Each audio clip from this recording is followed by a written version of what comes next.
Magandang gabi, giliw kong mga tagapakinig. Isang kwento na naman ng kababalaghan. Ngayon ay mula sa aking kaibigan. Itago na lang natin sa pangalang JC. Mga karanasan niyang kakaiba at makapanindig balahibo.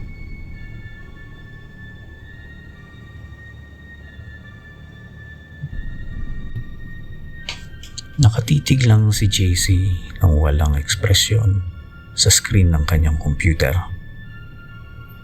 Ang mga fluorescent light sa taas nagbibigay ng malinis na liwanag sa mga haynay ng cubicle. Isa na namang mahabang gabi sa BPO Center sa Penang, Malaysia. Kinuskus niya ang kanyang pagod na mata at sinulyapan ng orasan. Napakabagal ng oras. Bawat galaw ng orasan ay tumutunog na parang tibok ng puso. Bilang isang overseas Filipino worker, iniwan ni JC ang kanyang pamilya. Ang bigat ng pangungulila sa tahanan ay nagpahirap sa kanya. Isang sakit na laging nararamdaman. Pero nag-focus siya sa kanyang trabaho. Nagsusumikap para makapadala ng pera sa kanyang pamilya. Mga tawag mula sa mga galit na customer ay naghalo-halo. Bawat isa ay lalong nagdadala sa kanya sa isang walang katapusang pagod. Isang gabi, pagkatapos niyang matapos ang kanyang shift, nagpasya si JC na gamitin ang hagdanan sa halip ng elevator. Kailangan niya ng ehersisyo. Ang mga hagdanang semento ay nag-echo sa bawat tapak ng kanyang sapatos. Bawat hakbang ay paalala ng kanyang pag-iisa. Habang naglalakad, may makapal at hindi sariwang hangin. Mabigat ang amoy. Kumapit ito sa kanya. Pumalot sa kanyang leeg na parang hindi ka nais-nais na yakap. Sa kalagitnaan ng pagbaba, huminto siya. May nakita siyang bahagyang galaw na nakatawag pansin sa kanya. Sa ilalim ng hagdan, sa malabong liwanag, nakita niya isang babae nakabalot sa anino. Ang kanyang presensya ay nagpadala ng panginginig sa kanyang buong katawan. Sa una akala niya ang mahinang ilaw ay pinaglalaruan siya. Ngunit ang mga mata ng babae ay kumikinang tulad ng refleksyon ng ilaw sa madilim na bukal, na nagpapakita ng kalungkutan na hindi niya maunawaan. Okay ka lang ba? Tanong ni JC. Halos bulong lang ang boses. Hindi sumagot ang babae.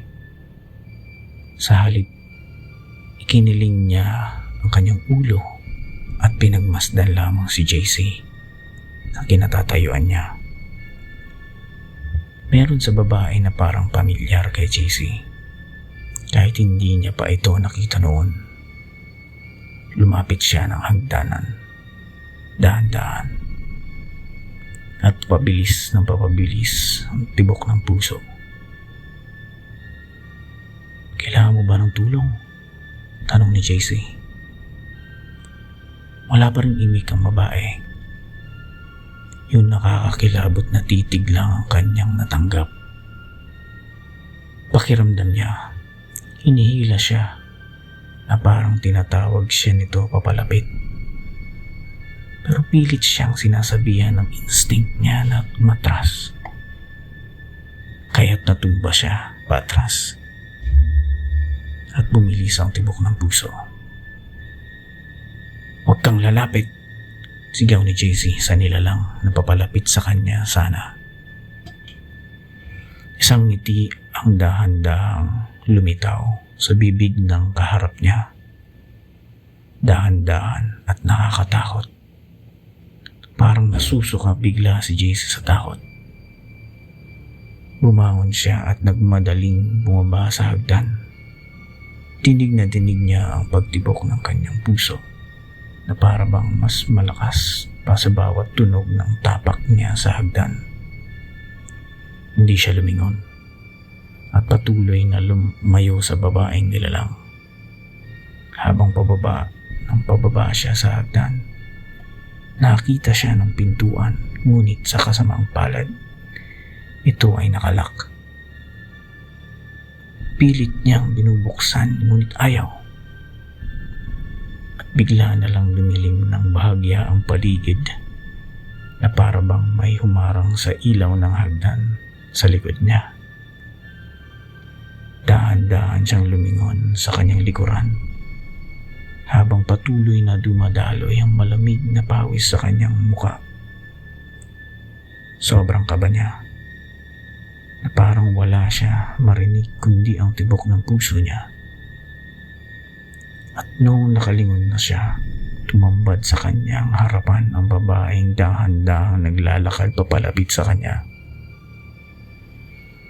Di siya makagalaw sa takot at napapikit na lang siya nung tumalon sa kanyang babae. Sa pagpikit niya ay biglang tumunog ang bell at bumukas ang elevator. Takang-taka siya habang mabilis na humihinga.